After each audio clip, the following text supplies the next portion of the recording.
TV umpire to director, we have a player review. Can we rock and roll, please?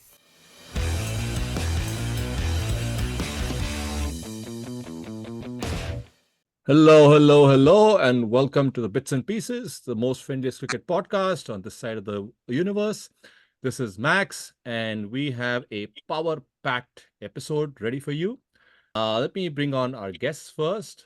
Our first guest is the Dronacharya of our podcast, the wise man, educator who's always got the right answers and telling us the right things.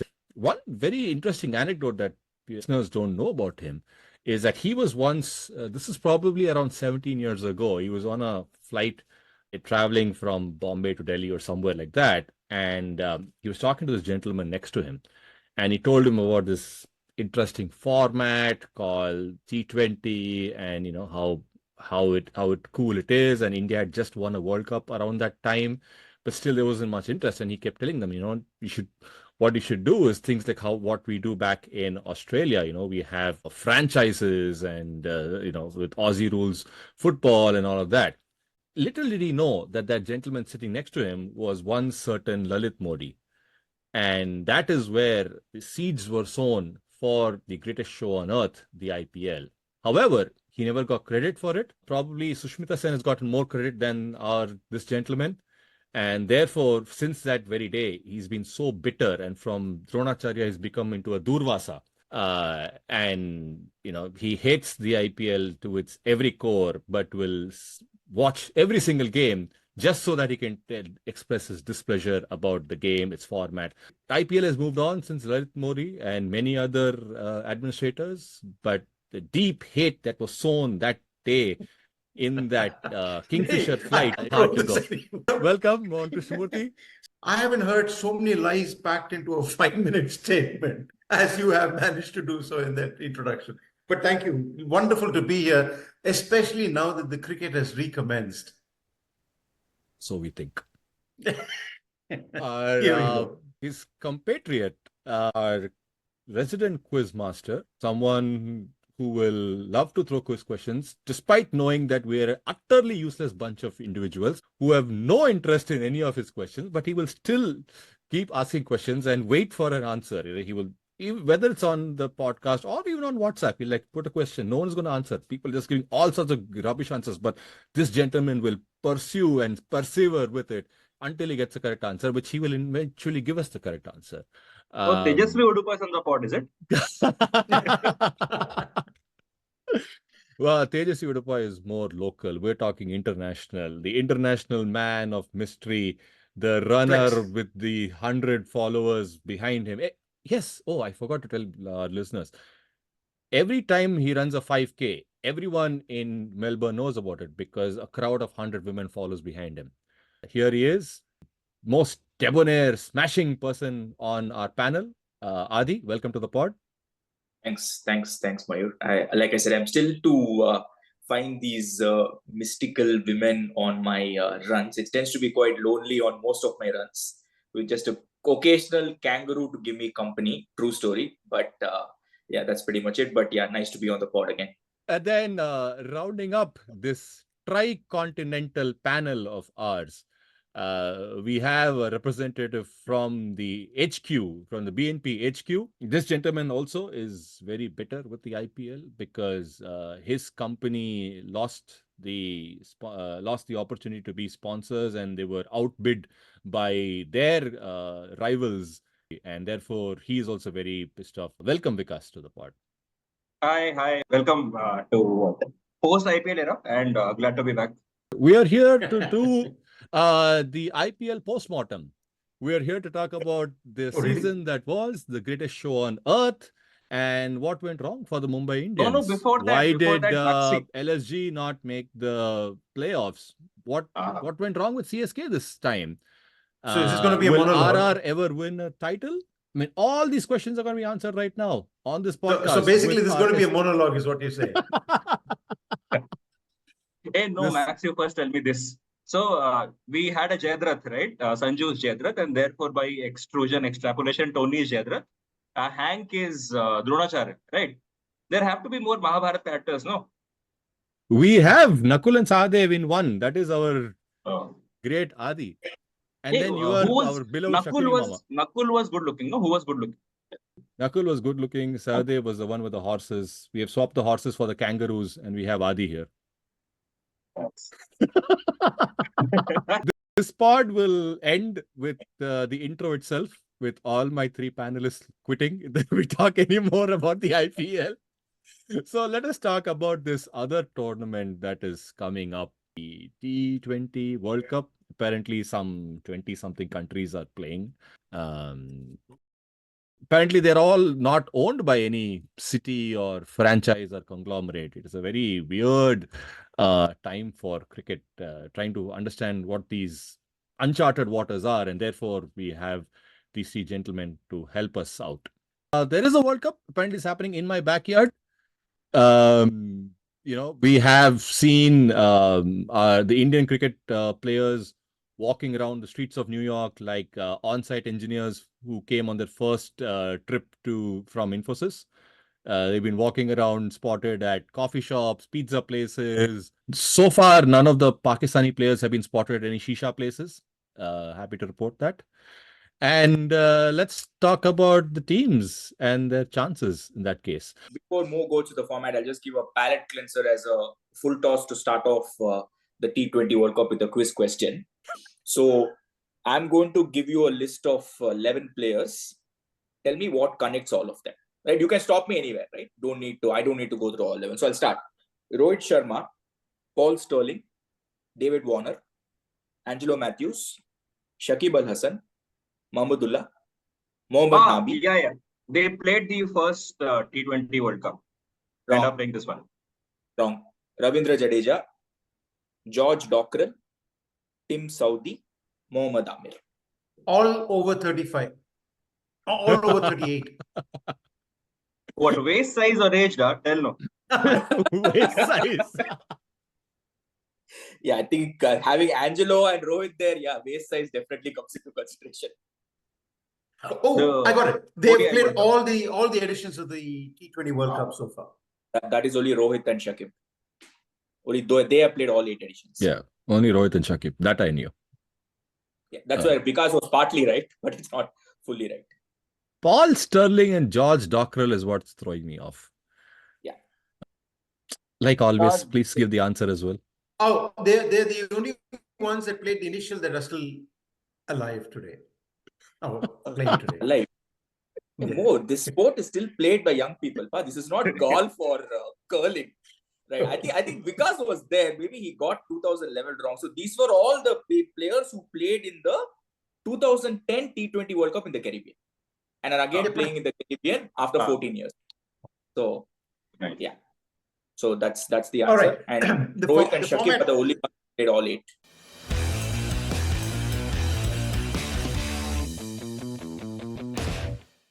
I'll start with two things. One is the format. The format is obviously designed so that the best teams come up to the top, and lots of games are played that are kind of meaningless, and then suddenly you have some sort of a Super 8 or something like that. IPL then. Something like that. So reduced IPL, because now IPL is now already 28 teams or something like that. Group A has got India and Pakistan, and Canada, India, Ireland, Pakistan, and USA. There's a big rivalry between Canada and USA that people have been hyping up and talking about. Apparently, it's an age-old rivalry that mirrors the India-Pakistan rivalry. So there are two big rivalry sort of derby matches that are going to be played there. One is a marquee game between India and Pakistan on Saturday. Is it the 10th of the 10th of June? On a pitch that no one knows where it's come from. Apparently, it's been rolled in from Adelaide. You have brought the pitch. Imagine. We have been telling listeners even during the IPL that Hank has brought the pitch from Adelaide and watered it and grown it and germinated the pitch and has laid the pitch. And now you're saying you don't know where the pitch is coming from. And well, how it's going to plausible deniability, is this? Stadium is just been constructed literally in 3 months from a ground that resembled a war zone. Big stories about black black market tickets being sold for massive amounts of money and all that sort of stuff. We expect that India and Pakistan will come out of that group. The second group has got Australia, England, Namibia, Oman, and Scotland, and so on. Expect that Australia and England will bubble up from that group. The third group is an interesting one because it's got West Indies, Afghanistan, New Zealand. That's the most interesting group for me in the group stage. And Uganda being a completely dark horse. It's also got Papua New Guinea that's going to get blown out of the waters. I actually rate West Indies and Afghanistan quite highly. Also, the group which has the best jerseys, actually. The PNG jersey is phenomenal. Uganda is amazing. They had to change it because Uganda, the issue was that apparently the shoulders had this beautiful design on both sides, but ICC said that you can't have a shoulder where you can't see the sponsor logo. So they've gone with just a fully plain yellow one, which I'm sure CSK fans will be happy with, but it's a big letdown from what they originally had. It's not quite the CSK yellow. It's a slightly better yellow than the CSK. CSK yellow is sort of banana peel going cotton kind of yellow. Or if you ask someone in Chennai, they will say Mangalamana Manjal. This is more a canary yellow, I think. Yeah, yellow. Sorry. That was which is a more pleasant yellow. Because the CSK yellow pokes you in the eye just like the entire IPL does. So this is a slightly better version of the yellow. No, but I would imagine Papua New Guinea to have the best jersey because it will be more livelier. Theirs will be the only PNG jersey, whereas the others will be all JPEGs. And the last group is the silliest group in my view. South Africa, Netherlands, Sri Lanka, Nepal, and Bangladesh. The moment I say Bangladesh, I break into a laughter already. Who cares who comes out of that group? It's going to be meaningless anyway. That said, South Africa may go on to win the whole thing, but never mind. So let's take these groups one by one. Now, this is not the greatest YouTubers channel, so we won't be calling Ireland an associate nation. They are a test playing nation. But Ireland do play the first game against India. And India are slow starters. They're coming from an IPL, they're playing together after a while and so on. It would be fun if Ireland kind of spring up a surprise. They need to come back to this whole thing of, I don't hate you. And in fact, despite being the same team, Rohit and Hardik don't look and see each other. Now they play, again, they have to wear a different blue and play with each other. So and plus we don't know what our playing 11 is going to be. We don't know who's going to open. We don't know any of those things. So I don't know. I'm telling you, Ireland could spring a surprise. And then that would also make another three-way showdown between Ireland, Pakistan, and India. And they just beat Pakistan, no, in one of the T20s. Correct. Ireland. I mean, I'm not dismissing Ireland. I'm not discounting Ireland. They're a good bunch of people. And Ireland are being powered by Nandini Milk. Let's not forget that. Nandini is the sponsor of Ireland. So Nandini effectively means bull, aka cow. One day after the elections being announced on the 4th. So the symbolism of a team sponsored by Nandini beating the Indian cricket team is, I think it's the headline writes itself there. Okay, the only reason I say it is because had India played their first game against Canada or the US and all that, then they would have been warmed up and whoever comes after that is in trouble. But their first game coming up against Ireland, this is what happened in the World Cup in UAE. Remember, their first game was against Pakistan. We just trundled to like a 140 something, and then Zimbabwe just took it out without anything. Yeah. After that, they woke up, and then KL Rahul hit all those useless runs, but then the tournament was done. So that's what I'm saying. A similar thing can happen if they don't start well against Ireland. The 11 is not sorted. Is Dubé going to play? Is Jaiswal going to be there? Is Kohli at 1 or 3? There's a lot of uncertainty. Will Sanju ever get a game? We don't know. Who will be number 8? I do have an issue with the IPL that's created a major problem for the India in terms of selection. But the impact sub and the introduction of the impact sub into this IPL, I think has completely screwed up India's thinking. Simply because the role of the all-rounder in the IPL has kind of become diminished because of the impact sub. Every team says, I'll take an extra bat. I'll take an extra bat through the impact sub or an extra bowler because of the impact sub.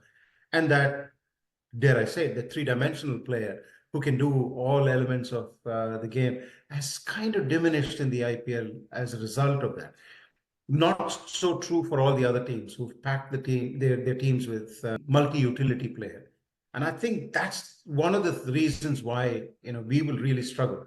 If you look at the Indian team, the only players that are likely to play every game, only two all-rounders, Jadeja and Hardik, and they both have to play. They both have to play because the other two, the choices are Shivam Dubey, really, and Akshar Patel. Akshar is not going to get a single game. I doubt Akshar is going to. I mean, although he did apparently have a good IPL, I was just checking up on some of his stats today. Unless Jadeja completely bombs out and has an injury, Akshar is not going to get a gig. So you've already reduced to 15 to 14. Hardik has to play every game, regardless of how crappy his IPL has been. So he has to get every gig. So also Jadeja. And that, I think, just destroys the team. That rule is the stupidest rule, has to go next season. Great insights from a man who doesn't follow the IPL. I mean, you explain the impact rule so very well.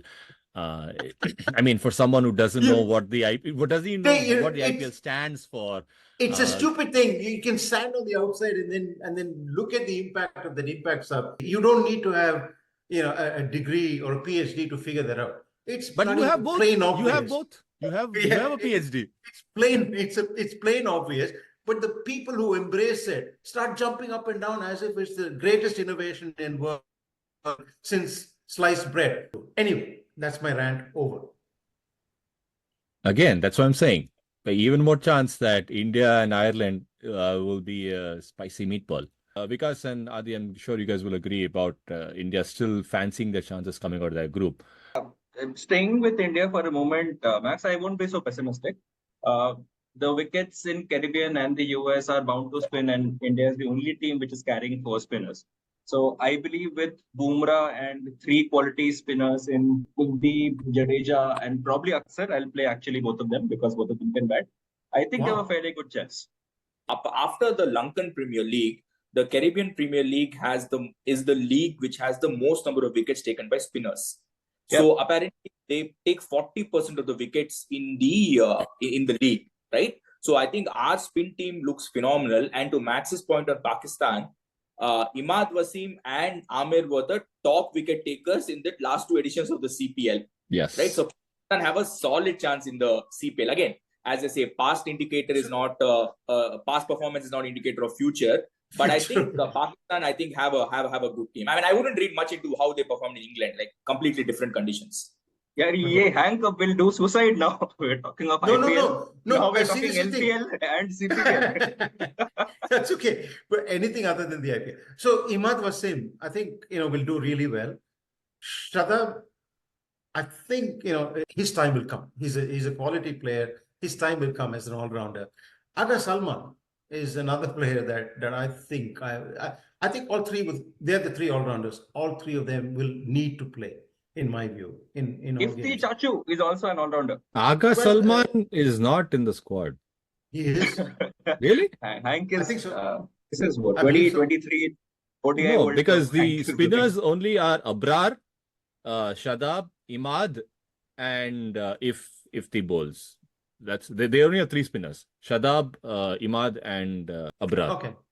But Pakistan is carrying 4 pacers: Amir, Harish Rauf, Naseem Shah, and Shaheen.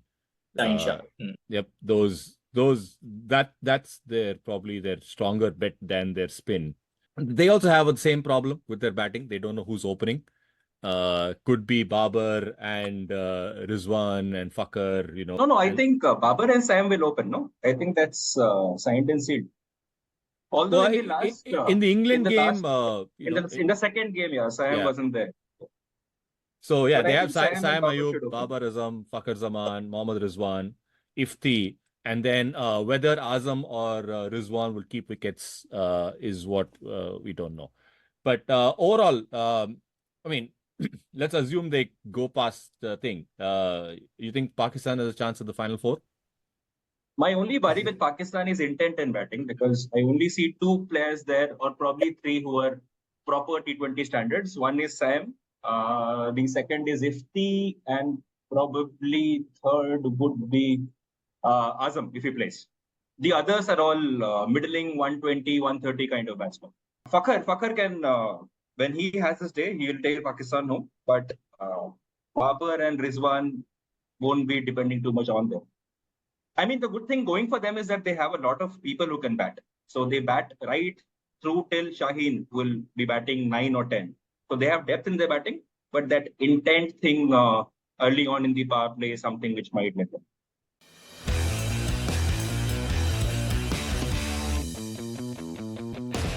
Can we come back to India? Can we come back to India and ask? Can we ask the following questions? Will Sanju Samson get a game? Questions.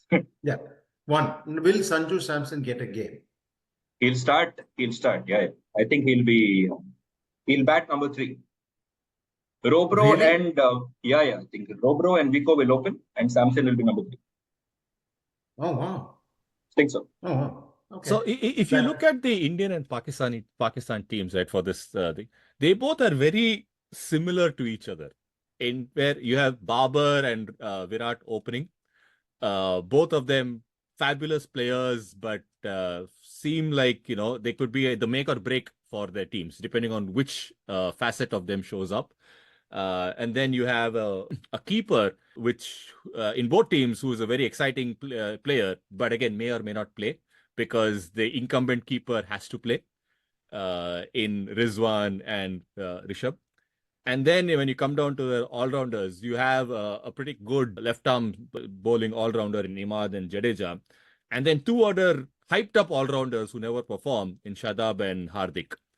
And then when you come down to the fast bowlers, you have Bumrah and Shaheen, the 2 like the greats of the game. And then you have a bunch of middling guys like Amir and Naseem and Harish Rauf, and you don't know who's going to show up. Very much like a like a Siraj and a Arshdeep. You don't know what's going to happen. So both these teams, if you see the way they're constructed, exactly the same. So either like cousins, they will both go, or they will both decimate and burn. Mayur, batta fast wale kha jayenge aapko. You just called Naseem Shah and Haris Rauf middling. I compared them with Siraj and Arshdeep, so it's okay. Shaheen is great, is primed for greatness. I actually rate Naseem Shah pretty high. Bowled pretty well in the PSL this time. And Haris is coming back from very good series against England. And in fact, he would have gotten 5. He would have gotten a 5-er if not for Azam dropping 2 catches. So I actually rate Pakistan's bowling attack pretty high. Can I ask a question about India? I mean, one was, will Sanju play? And you said that. So in your view, Jaiswal is not going to get a game, at least initially, and Sanju will play. Okay, that's fair enough. Now, why is Chahal in the team? Because they'll play 4 spinners in Barbados. For what joy? Aise, Kalesh.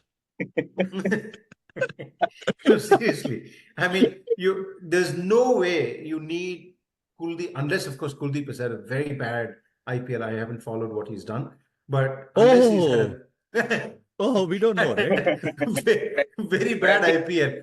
Why do you need a backup for his bowling with Chahal? In the Caribbean, you need more finger spinners than wrist spinners. Finger spinners take more wickets in the Caribbean than wrist spinners. This is already like P-Dog level stuff, no? This is exactly. So there is a particular YouTuber that might want you for additional inputs and all that. The thing also is that West Indies doesn't have a lot of wrist spinners, so they tend to rely a lot of finger spinners. But I'm just again going back to CPL, where finger spinners have taken more wickets than wrist spinners. So you have all this is statistical thing, right? Now for shits and giggles, we can question why is Chahal in the squad. If that is the case, right? Then the counter question is, why do you need Jadeja and Akshar Patel in the team? I think Akshar is more insurance. In the pecking order in terms of spinners, it's Jadeja, Kuldeep, and Chahal. Akshar probably is actually the 4th. In selection, it seemed like Chahal is the 4th, but when it comes to play, they'll probably play Chahal more for a spin than they would play Akshar. You guys read the stat, no? It was trending on Twitter yesterday that in his 11 games that Rinku has played for India, he's already hit more boundaries than Jadeja in his entire T20I career. Correct. So I actually rate Aksar, the batter, much higher than Jadeja because he's someone who can hit sixes from the very first ball. Jadeja But kind that's of the thing, struggles. right? He has In his the current phases. situation, you cannot drop Jadeja.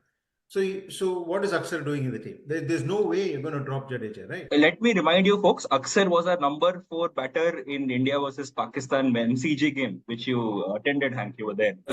Fully run out by Standing Virat next to Kohli. Adi. I know why Aksar is there. He is there to answer this one question. अक्सर अगर आप अक्सर अक्सर है तो कभी कभी क्या है? क्या बात? अक्सर मैं और मेरी तन्हाई अपने लिए को ये सवाल पूछते हैं कि मैं टीम में क्यों हूं. Also, I think on a per capita basis, I think now we need to have at least 2 Gujus in the team at any point in time. So Jaddu and Aksar have to be there. Okay. Yeah, we should have more Patels than the US cricket team, right? We don't want to get this pod shut down. We did not insinuate anything. We're just saying your inference is a mere coincidence. We are not implying anything. Let us move on to Group B. Scotland versus England is probably an interesting game from a proximity standpoint, and they've been talking up that game actually. Namibia. We're talking cricket or football. I mean, they can talk whatever they want. Right? I mean, from that group, it's only those two team that's going to come up. England and Australia. They're just too powerful for any of the other teams. But if any other team comes up, it's just going to be a minor miracle. But look at the England team, guys. They have Salt. Oh, since you haven't followed the IPL, Hank, let me tell you, Phil Salt had a fabulous IPL, as did Johnny Bairstow. As did Butler. Butler actually scored a century of 52 balls or Didn't something. Bairstow score a century as well? Bairstow also scored a century. And Salt was one of the running. But look at the squad. You have Salt, Butler, Brook, Bairstow. Right. Salt, Butler, Brook, Bairstow is your 4. Will Jacks. And then Will Jacks, Livingston, Moeen Ali, Sam Curran. What is this team? This is an amazing team. If they don't win if they don't win with this team, right, there's something wrong with the setup. They have just this amazing setup. Moeen Ali as well. Forget it. You forget Moeen Ali. At 8. Yeah, at 8. And then you have, a combination of Chris Jordan, Jofra Archer. Are they weak on the spin side of things? I know they've roped in Tom Hartley. I'm not sure if he's done much in T20 cricket, but does spin look a bit weak for them? No, between Livingston, Moeen Ali, and Rashid. I think that's okay. They've covered all their bases. They will chase any score that is put in front of them. It's going to be like the Sunrisers of the IPL, which again you don't know, Hank. I'll tell you. No, I don't Sunrisers was a team which is scoring 280, 250, and all that. So the thing is this, right? From their spin structure, Adil Rashid has to play every game, right? Unlike our thing, we don't know who's going to play. Adil Rashid is the first name on the team sheet, right? And then you say, okay, do we need 2 all-rounder spinners or 1 spinner and 1 fast bowling all-rounder? So if you have 2, then Moeen Ali and Liam Livingston play. If it is 1, then you choose one of those and play Will Jackson, Sam Curran. It's just a beautiful setup. And then the top 4 or 5 select themselves. The only issue Will Jacks also bowls off break. Will Jacks bowls off break. Moeen Ali bowls off break. The only issue, Max, you said about them chasing down is if you're playing in the West Indies and most are day games, right? And historically, at least recently, teams batting first have won more games than not, right? So if they bat first and they're setting a target, I still feel they're a bit weak on the bowling side of things. Is my view. I think they can chase them. But no team in the CPL has the pedigree of this English team. And look at this nonsense that they're putting out there. They're putting Moeen Ali at number 8. And then after that is Jofra Archer, Adil Rashid, who every commentator will remind you has a century. For every England game that will come up, we can have a bingo. 5 Test centuries is always brought up. 5 centuries of Adil Rashid, Reece Topley and Mark Wood, right? So that team is absolutely bonkers. Gun team. If they don't make the finals, then there's something wrong with the setup. Is what we would say. That's the team to look out for. And apparently they've gotten the Manchester United team psychologists to help them during this World Cup. Manchester United or City? City. Acha, that's what I say. Manchester United itself needs United. psychologists. With God's grace, somehow one FA Cup they gave Khairat में चलो तुम भी कुछ रख लो बोल के. That's all. Manchester United and all is. The interesting thing with Australia, and it has to be said, they had the courage to say, we have to say goodbye to one of the legends of the game. It's something that India struggles with constantly. We're carrying two people that probably, at least one of them, you got to say, do they belong in the World Cup? Who are you calling legend? I didn't understand. Much. Labuschagne. Labuschagne And Smith. and T20. No, it doesn't matter. I mean, are you talking about Rohit Sharma being a T20 champion in this year's IPL and all the T20 games that he's played this year? I wouldn't say that. Steve Smith can play as well as Rohit Sharma in the T20 game, but they said, no, we're moving away from you. And the World Cup winner too. Yeah. Of course. But they have the ability to say, no, we're going to get past. We're going to look past you. And I think in general it was handled well because Steve Smith doesn't have any bad blood. He's kind of moved on. And I think that's one thing you commonly hear is at least the current dispensation kind of makes it clear about what they expect of people. Like even Stoinis, for example, he was at peace that he didn't get the contract. He said, yeah, they spoke to me. They told me that I'm not really doing what I need to do. And if I kind of, get my act in order, I'll get a central contract, right? So I think the same thing has happened to Steve Smith. I'm sure they would have kind of front-ended it maybe 6 months ago and said, hey, you're not going to be on the plane to the West Indies or the USA. And I think he was okay with that, right? And he's already got a contract as a commentator and all that. So we struggle with that. This is one area where we struggle. The problem is now, whereas in the past, it used to be that people hung on because the money in it was good. Now the money, they get, oodles of money from everywhere else. But it's the trophy cabinet that they're chasing.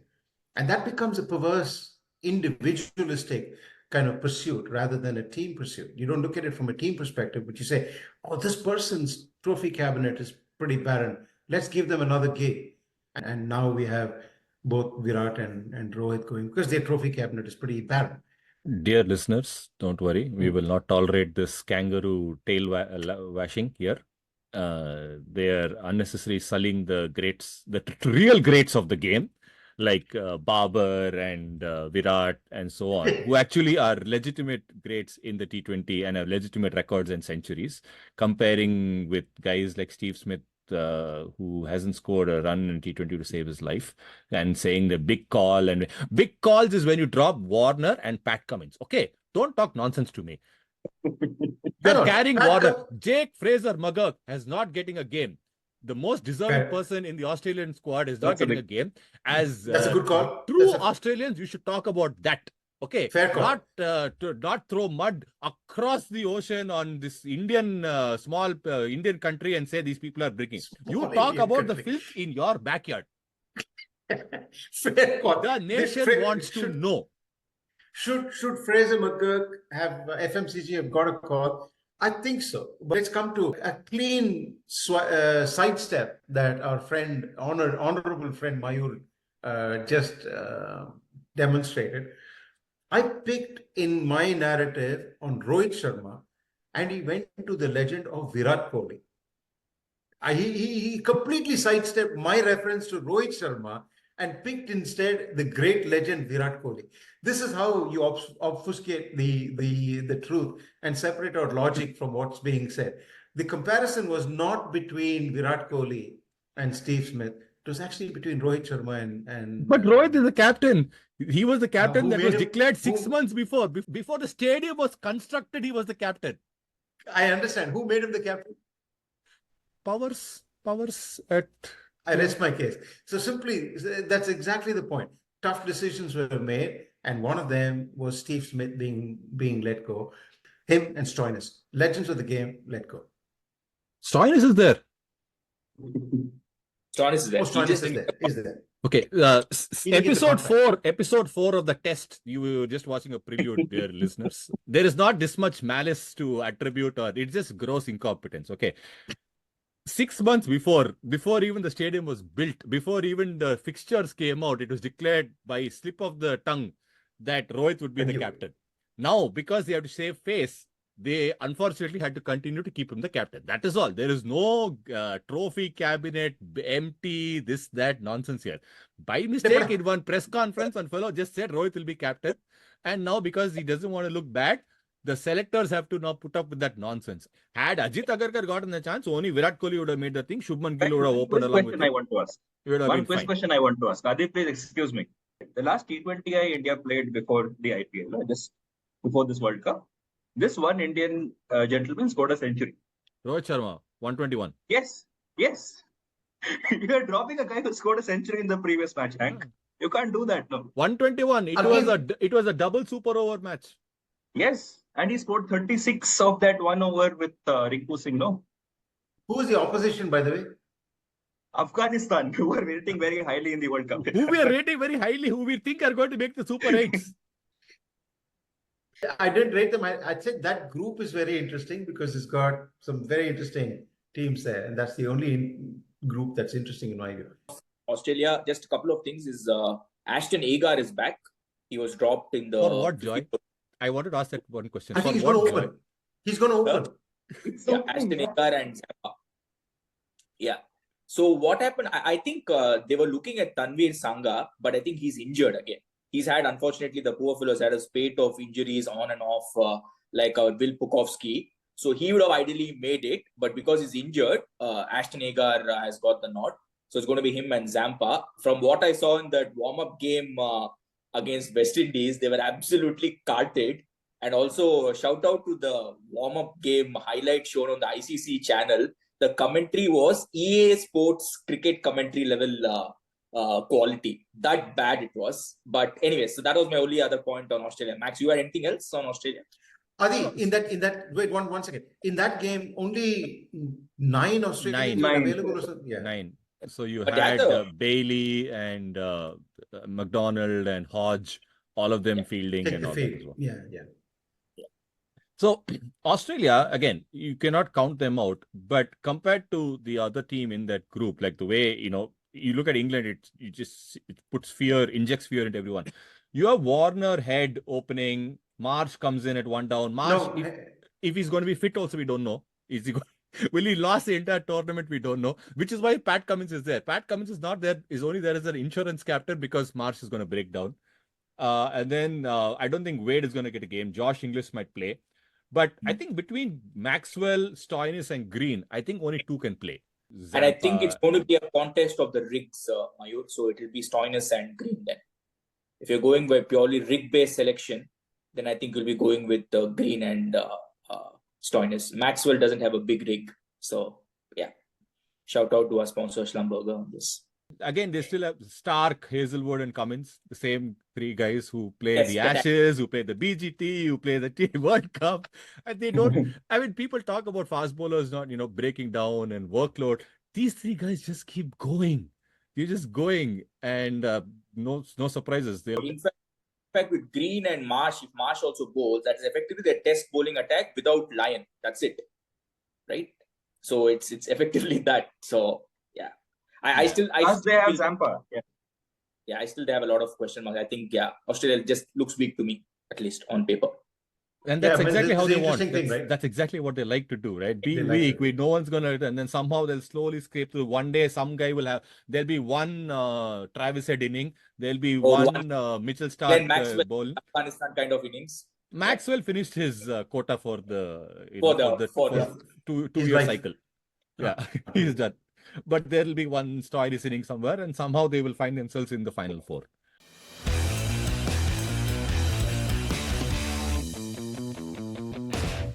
Group C. Anyway. Group C is the most interesting one with Afghanistan, New Zealand, and West Indies. Only 2 of these 3 are going to make it. West Indies. For me, West Indies, yeah. Let's start with West Indies. West Indies, again, just like the English team, looks crazy. You have King, Charles, Mayers, Shepard, Hetmeyer, Powell, Pooran, Rutherford. It is crazy. Like Andre Russell is number 8 in that team. Yeah. Andre Russell is number 8. Romario Shepard is number 9. And then you And have Akil Shamar Hussain Joseph may and not get a Gudakesh. game. Yeah, Shamar Joseph may not get a game. And then And you have Akil Hussain and Holder is out. Gudakesh Moti as their spinners. Holder is out. Yeah, he's out. So who's his replacement then? I thought Who he was an knows? additional player. He was dropped to the Okay. last 16th or 17th. Hey, why do they have Roston Chase in the mix? Spinning. Also, he's the vice captain. Generally, they No, have he's to- not. Is he? It doesn't count for much. All right. Unless But only in that- Pakistan, the vice captain doesn't count. And generally, all other teams, vice captain, is a thing. Pakistan just recently said that we had another meeting and decided not to have a vice captain. But So in this meeting, Max, who was the coach? By the way, who's the coach of Pakistan now? A genuine question. Gary Custon. Gary Custon for the white ball. White ball is Gary Kirsten and Gillespie for Test. Yes. Oh, so Kirsten is the coach for this World Cup. Okay. And I believe he's present physically, not just on Zoom. Okay. But this West Indies team, I At home, all this raw power of Shepherd, Powell, Dre Russ, Kyle Mayers. Nicholas Pooran is probably the most fantastic T20 player across all teams, in my opinion. Did he play Along with in Klaasen. the IPL? What is an IPL? I don't know why we keep going back to the IPL. When you said that we are not going to talk about the IPL, you hate the IPL. Apparently, you hate it, but you keep asking about the IPL. This is like the weirdest case of Stockholm syndrome. That West Indies team looks really hot, scary. and they have Akil Hussain and Gudakesh Moti is actually I watched him bowl. Very classic, Keshav Maharaj kind of bowler. He's been getting a lot of wickets as well. And like Adi said, finger spinners do well. And then Roston Chase is their off-break bowler. So that team looks good. Kyle Mayers will always bowl the opening over. I don't know for what joy. But then, Shamar Joseph may get a game, may not get a game. But otherwise, that team is looking really nice. So they have everything covered. As batting all the way till 8, decent pace, good spinners, home support. The only sad thing is that there's no games in Jamaica, but otherwise everything else is looking really great. Oh, there's no Kyle Mayers, I just checked. I was wondering if he's missing or he's playing. Oh, no, Mayers? Okay. No. Nice. Then the first over will go to a decent bowler. Yeah. Okay, let's talk about Tony's favorite team, New Zealand. What do you guys think about their chances? Look, the only thing I'll say about New Zealand is that they will be there or thereabouts and they'll fight it. But the thing that I do like about them is that they got about 6 or 7 all-rounders in the team. But a team that's got a stack of multi-utility players will do well. And if you look at the all-rounders, I'm counting Mitchell Santner as an all-rounder, which I think is a fair call. But you have them, we have him, we have Glenn Phillips who bowls as well as bats. Michael Bracewell. Michael Bracewell, good player. Chapman, who can play. Jimmy and Rachin Ravindra. So if you put all those, there's 6 or 7 all-rounders in the team. If you have 7 all-rounders, pack it with 2 batsmen at the top, 2 fast bowlers in the end, and then you're good. And that's what the T20 game needs. Do they have enough power hitters is my question. So if I go through the squad, I only see probably a Finn Allen. And Finn Allen, right? Finn Allen and probably this guy. Glenn Phillips. Glenn Phillips, yeah. See how venom and propaganda works. The same gentleman who, spoke so much about bravery and courage in dropping Steve Smith and the absolute lack of vertebrae in retaining Rohit Sharma as a captain, glosses over the fact that a certain Kane Williamson is playing in this World Cup. Fair point. Just because they're trans-Tasman cousins and proximity bias is more. India is very far away. It's like an 8-hour flight versus these guys, just quite. Swim across the pond. So no, we will not talk about Williamson. Let me destroy a reductionism by saying the following, right? If you only have about 50 people and 3,000 sheep to choose from, this is what you get. Sorry, Mo, it's 49 because Corey Anderson is now playing for the USA. Okay.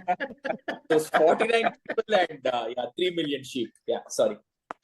So let's just move away from some basic fact. Where you have 3 million players to choose from in India and some fantastic ones. Why would you go with an old Tata who needs a cabinet filled with a cup, right? That's the point that I'm trying to make. Very good. Williamson, same thing. He needs a cup, hasn't got a cup. I get it. No, he's got- Same logic, names changed. Blue TC winner he is Macha. Doesn't count. White ball only we're talking about. Who call use this red ball and shit. Oh, that was also a Sengol, right? It wasn't technically a cup. But I see the thing. New Zealand, it doesn't evoke fear like a West Indies or an England do. But very much like an Australia, I think they have enough to somehow spring up something. Yeah, The only remind thing me is- when was the last time India beat New Zealand in a T20 World Cup match? And why does that not evoke fear? This squad. Okay, let me rephrase this squad.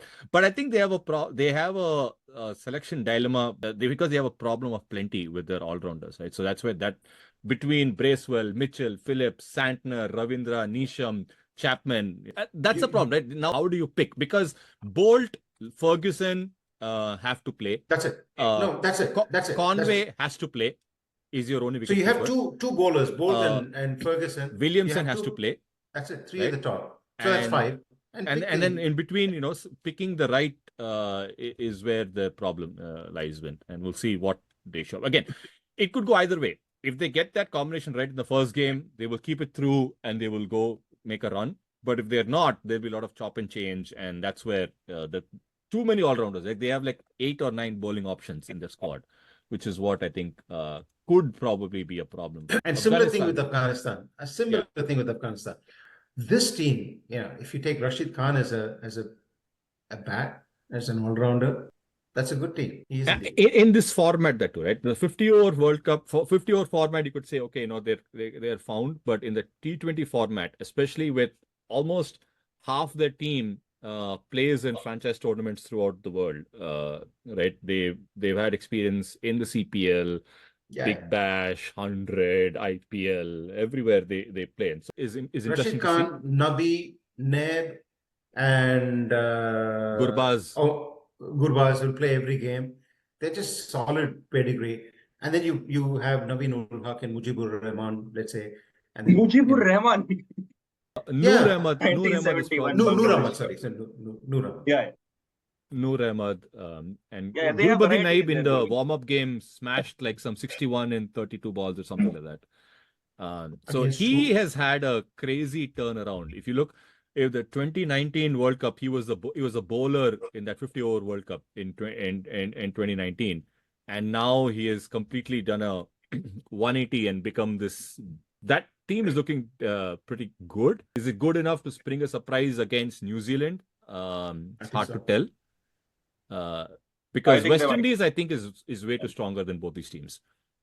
Afghanistan, New Zealand game is probably the one that's going to be the most interesting in this group. And depending on where it's played and what's the pitch favors, if Rashid, Noor, and Nabi can do something with spin, and that'll be interesting to see. Because then you have Naveen and Fazalak bowling those cutters. Yeah. So this is a team. This bowling attack is ideal for the pitches in the Caribbean, right? This is Yep. the batting only is the problem, is because everyone is like boom, boom, go, right? Gurbaz and Zadran and Omarzai, everyone. So that's whether it's going to come off or not is the thing. But this bowling is a very good bowling attack. Harsha Bhogle once said, no, they're a team of 11 number 8 batsmen. So that's what it is. Yeah, you could So they say don't that. have a number 8 problem at least, unlike India.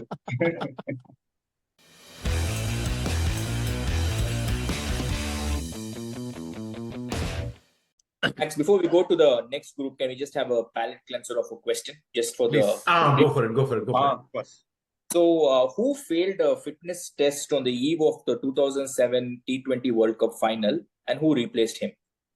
Sehwag and Irfan's brother. Yusuf. Yusuf. Yusuf. That's it. Easy. Speaking of fitness tests, I just remembered one thing.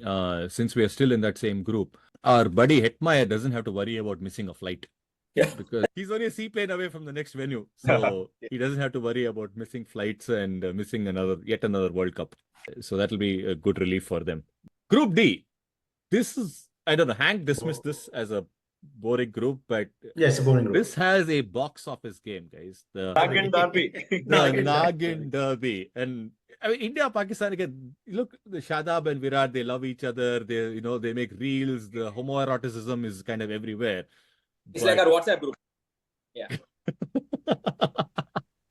But the Bangladesh Sri Lanka, guys, that one is venomous, really venomous, caustic, acerbic. That is like really one spicy meatball. What's the point? I mean, seriously. Exactly. Why? What's the point?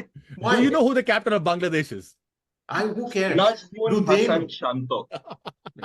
Shanto. Do they know? Liton that.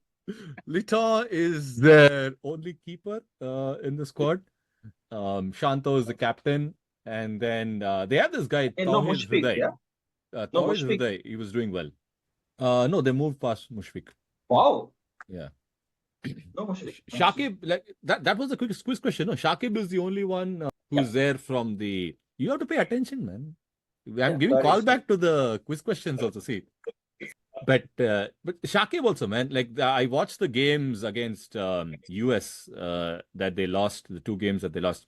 Shakib, I don't know. Maybe he's like a big game guy. He only shows up when the big games. He seemed completely out of place, and it's not like the US bowling was that good or anything. I mean, they have Corey Anderson, so it's not that they're a very good team. But Shakib seemed completely uninterested. Tawhid Hriday was the only guy who was even trying to make an effort, along with the Fizz. I won't be surprised if one of if Netherlands actually gives Bangladesh a beating. Forget Sri Lanka. So can I say something? That entire group is meaningless. The only interest in that group is whether South Africa, do something interesting finally. But also remember, South Africa lost Netherlands, to South Africa in the Netherlands. same group. Rolof van der Merwe, kicked them out of the World Cup last time in Australia. So that is interesting. There's a South Africa-Netherlands rivalry. There is the Sri Lanka-Bangladesh rivalry, both of which you don't care for, but I think they're very interesting. And Netherlands actually has beaten South Africa twice now. So that game will be interesting. Remember, it's sold out. I couldn't get tickets. It's actually in New York. I couldn't get tickets to that game. So I don't know. When it's sold out, as in like the USA cricket uncles who run this thing have bought everything in black, are selling everything in black. That's what it means. Mm-hmm. The Nagin Derby is there to provide this pod and PGK some amusement. Let's just face it, right? Other than that, it has no role in cricket.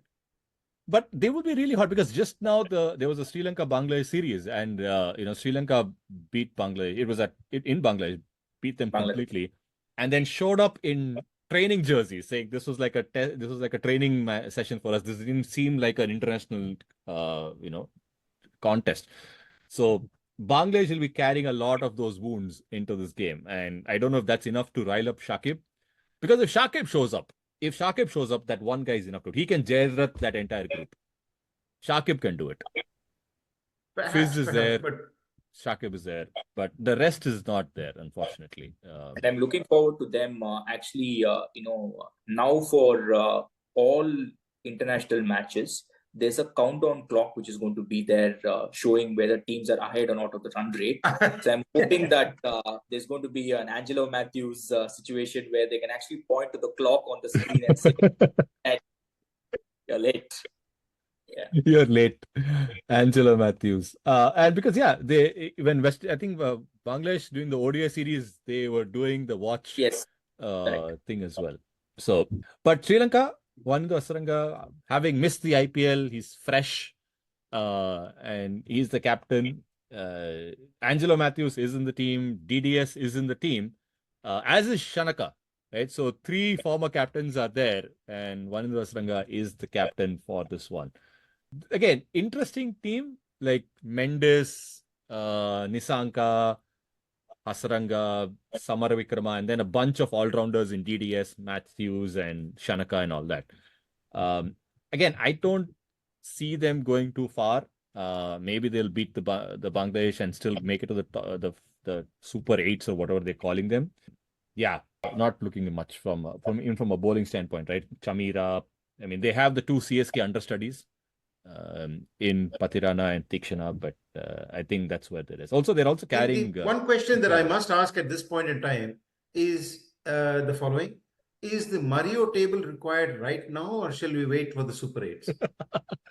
I think we have to wait for the Super 8 because otherwise you have to make 4 Mario tables. Four Mario tables. Yeah. It's not necessary. We know, apart from one group, roughly I can prepare the Super 8 table right now, is what you're saying. Yes, more or less. But before you go there, we should at least talk about South Africa's. We should talk about South Africa. Ab ki bar, any trophy, any chances? What do you guys think about South Africa? Ab ki bar below par. Ab ki bar bhi below par. Makram is the captain. So they lost to West Indies. They are playing a series in the West Indies. They played in Jamaica, in Savina Park. And they lost. Can I say that my problem with the South Africa team is that they're too top heavy. And that's why I feel, just as I feel West Indies is just so beautiful with these utility players, as also with New Zealand. South Africa is just too top heavy. Bavuma is not top heavy. Bavuma won't play. He's about to make the same joke. Bavuma hasn't made the trip, guys. All your jinxing and bad jokes, Bavuma hasn't made the trip, unfortunately. But if you take Quinton de Kock, Aiden Markram, David Miller, Tristan Stubbs, Reza Hendricks, there's too much power at the top. There's nothing in the middle. So it's just too top heavy, is all I'm saying. You just took 6 names. You took 6 names. What is the middle, boss? Quinton de Kock, Reza Hendricks, Aiden Markram, Heinrich Klaassen, Tristan Stubbs, David Miller. That is 6. Middle killers hai abhi. And then Marco Jansen is number 7. For me, the thing is, the team needs many more of these all-rounders like Marco Jansen, right? But Hank has a point. After Marco Jansen, it's a steep cliff. It's a cliff, right? That's what I mean by top heavy. They are still completely dependent on your power hitters that are going to get your 200 plus scores, and if they fail, like Klaassen or and so on, they're completely dependent on the bowlers to do their job. They are a 5-bowler team. They are a 5-bowler and 6-batter team. Again, Marco Jansen also is not an all-rounder, right? You cannot count him as an all-rounder. Let's consider him. If we don't consider him, they have 0 all-rounders. Correct. That's what I'm saying. Just because they needed, Cricket 4 has 3 bands of batter, all-rounder thing. They just put Marco Jansen there. So they have 5 bowlers and 6 batters. That's what they do.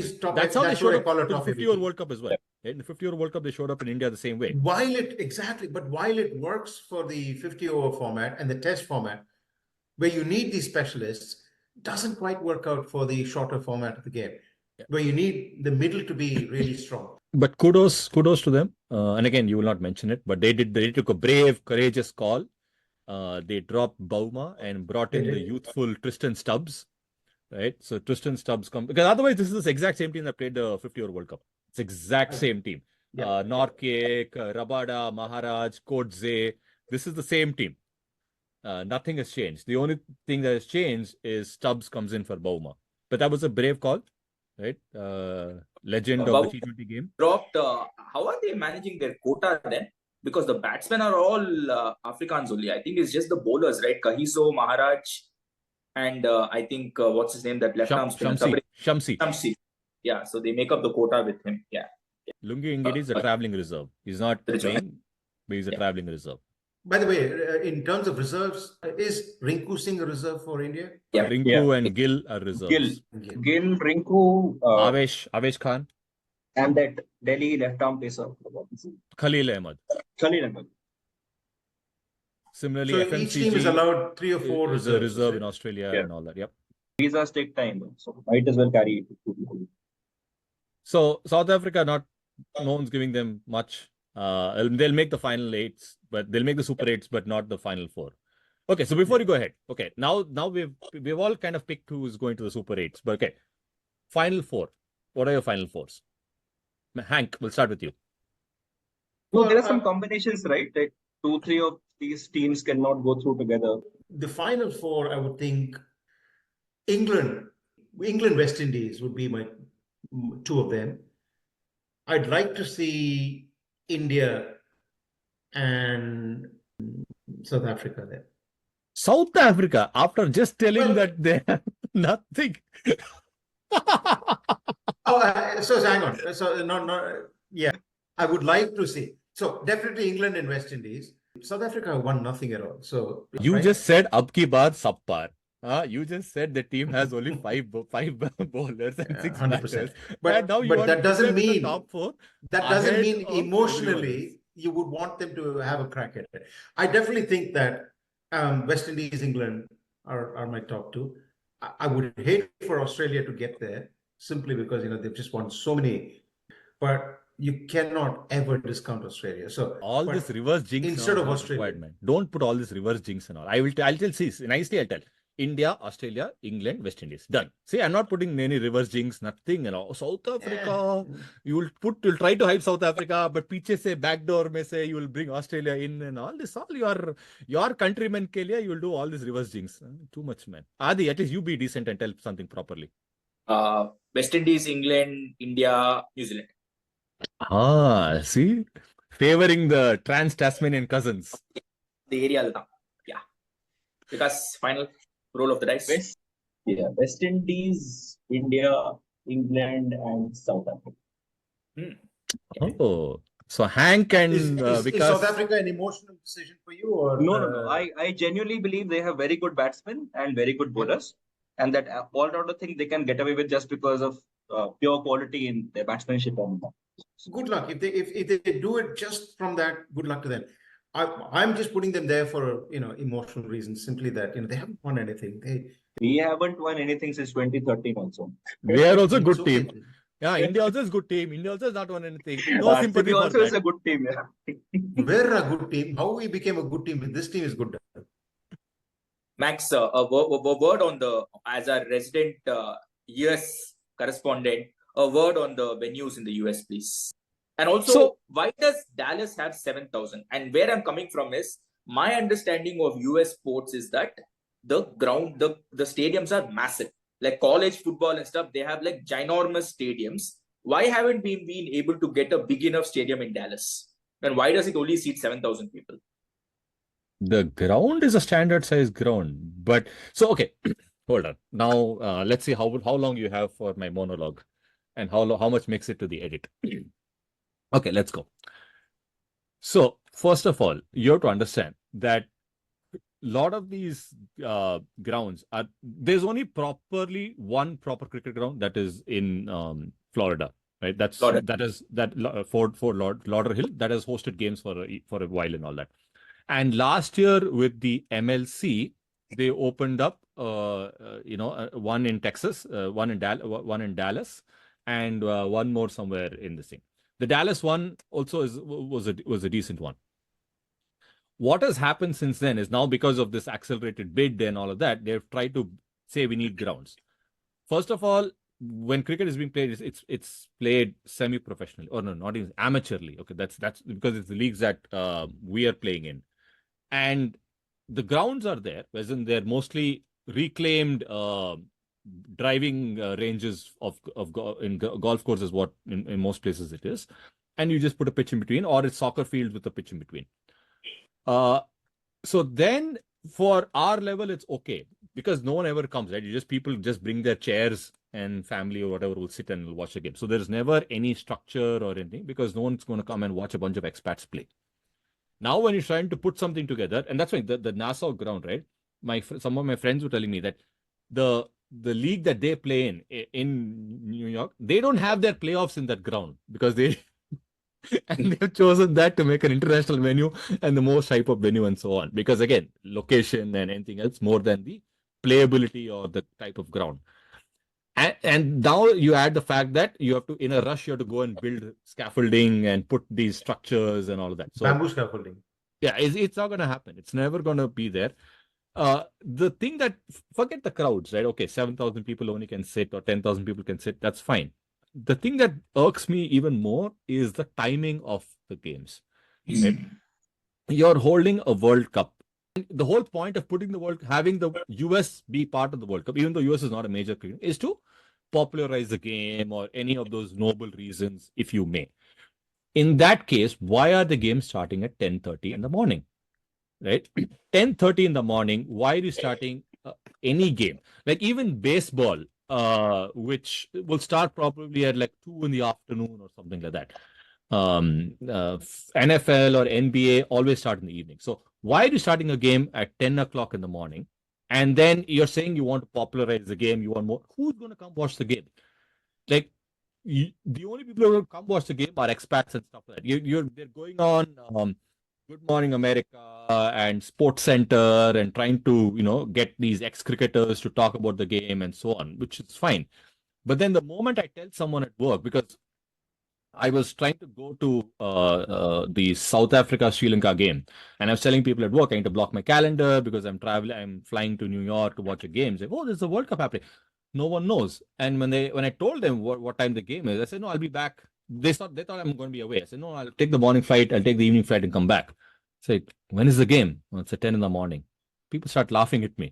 Like, what sort of World Cup takes place at 10 in the morning?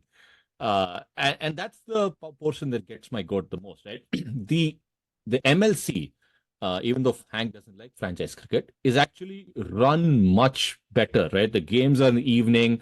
They have these sections for kids where kids come, and then they have like a clinic and all that for kids.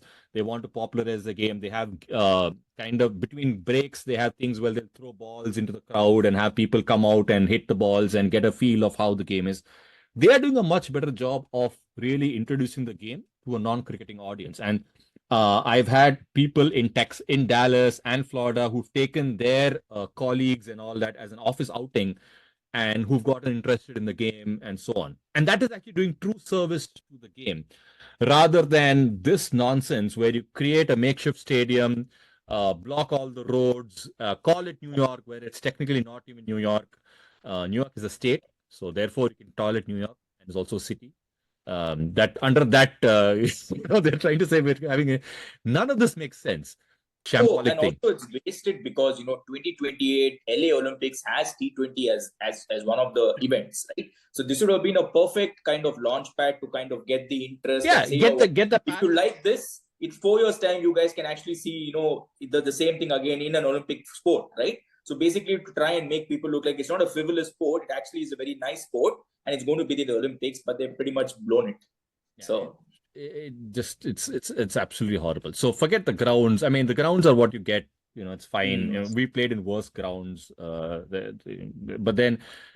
And it's not about the crowds anyways. People, they've sold everything in rights. But just because you want India and Pakistan and these countries to get your billion viewership, you're running an international tournament hostage. That's probably what is the saddest thing of this World Cup. No, it's a fair point. But ultimately, money talks, and the money is coming from a place where it's a good time to watch at 7 p.m., which means you just play the game at 10 a.m. I mean, you have to look at the commerce and the commercial interest in the game. It's all coming from the subcontinent, and that's where the interests are. Ultimately, will this spread interest in the game in the US? Not much. And for that, you got to depend on, let's say, this is an opportunity. Was it an opportunity lost? In some sense, yes, but I don't think it's going to. The fundamental, if the fundamental objective was to spread interest in the game in the US, I think unless some of the weekend games really kick it off, it's not going to do much. No, I'm telling you, the MLC is much well run. The MLC is much well run, and it's also time, right? It starts in July, so it's right after school. So it's school holidays are happening at that time.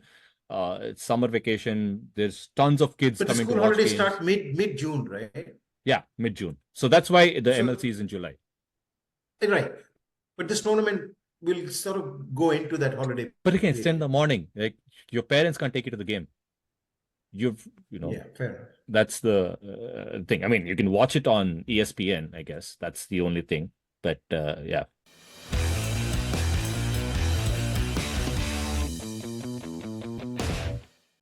The 2010 World Cup in the Caribbean, there were 24 instances of this happening out of 27 matches. This World Cup will have 28 instances of it out of 55 games. The three T20 World Cups in the subcontinent between 2012 and 2016 had one instance of this.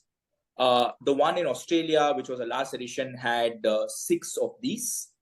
And the 2021 edition in UAE and Oman had 6 of these. So what am I talking about? Number of games not played under lights. That's the answer. Spot on. Day games.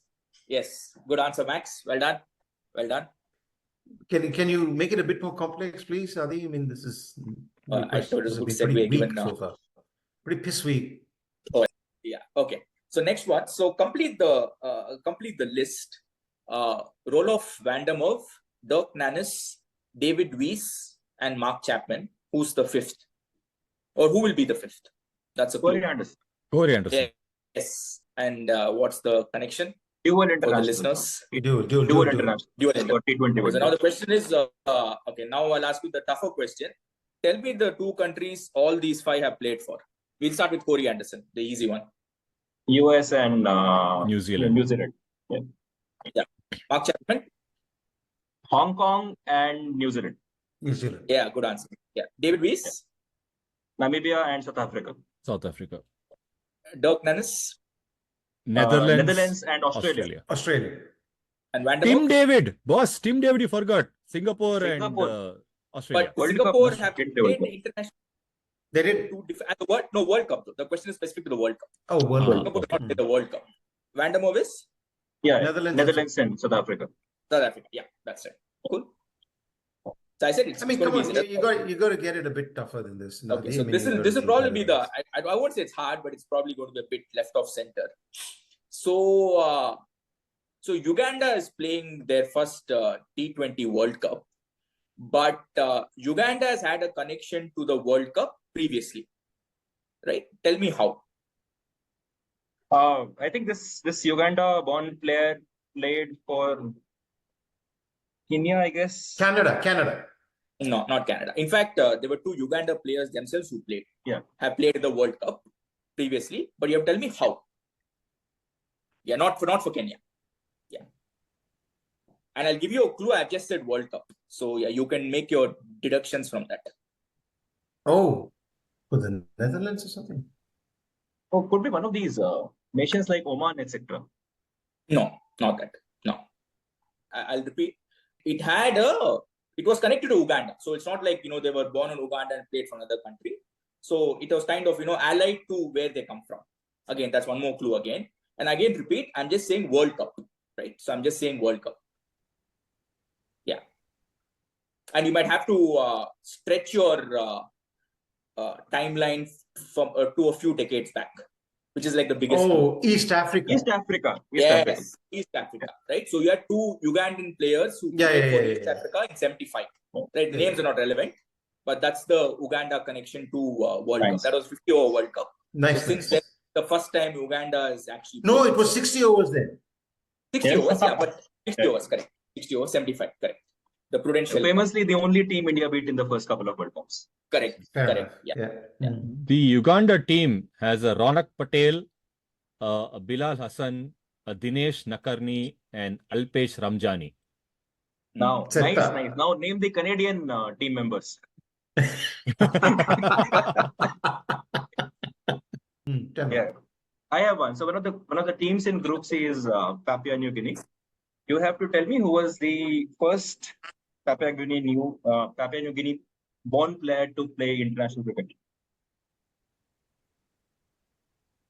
Oh, that's completely reasonably famous cricketer. I must say. You guys want a hint? Okay, so he was an English wicketkeeper in the 2000s.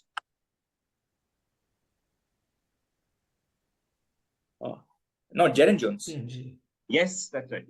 Oh, okay. That's right. Right. Jaren I was Jones. going to say Jack Russell. Just to end this, because Viku asked about the Canada squad, I'll just name some of the sort of subcontinental players in the Canada squad. There is a Navneet Pargat Singh, Dhaliwal. if you know. There is a Pargat Singh as well. Ravinder Pal Singh, Shreyas There is also a Nova. hockey legend from India called Pargat Singh. Yeah. Dilpreet Bajwa, Junaid Siddiqui, Pargat Singh, Ryan Pathan, okay, Harsh Thakkar, Nikhil Datta, Rishiv Joshi, Kaleem Sana. I mean, the Canada teams basically. But apparently, I was reading a fun fact. Since the last T20 World Cup in 2022, only 2 batters have scored 700 or more runs at a 50 plus average and a 150 plus strike rate. Surya Kumar Yadav and Aaron Johnson of Canada. Hi. Yeah.